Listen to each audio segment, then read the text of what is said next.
جنوبی کوریا ایک قانون کے تحت جنوبی کوریا کی عوام کی عمر چند لمحوں میں 1 سال کم کر دی گئی ہے۔ اس کا مقصد بعض پیچیدگیوں کو ختم کرنا ہے۔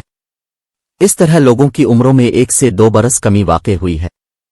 ایک بچی نے بتایا کہ پہلے اس کی عمر 6 سال تھی جو اب 5 سال رہ گئے ہے، جو بدھ کے روز نئے قانون کی تحت بدلی گئی ہے۔ اس کا مقصد کوریا کی آبادی کی عمروں کو بین الاقوامی معیار کے تحت کرنا ہے۔ پیدائش کے دن 1 سال کی عمر۔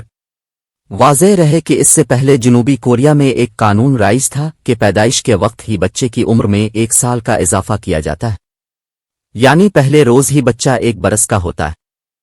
لیکن اسی پر بس نہیں کہ جب کیلنڈر پر 1 جنوری کی تاریخ آ جائے تو اس کی عمر میں مزید 1 برس کا اضافہ ہو جاتا ہے، یعنی 29 دسمبر کو پیدا ہونے والے بچے کی عمر اگلے ہی دن 2 سال ہو جاتی ہے۔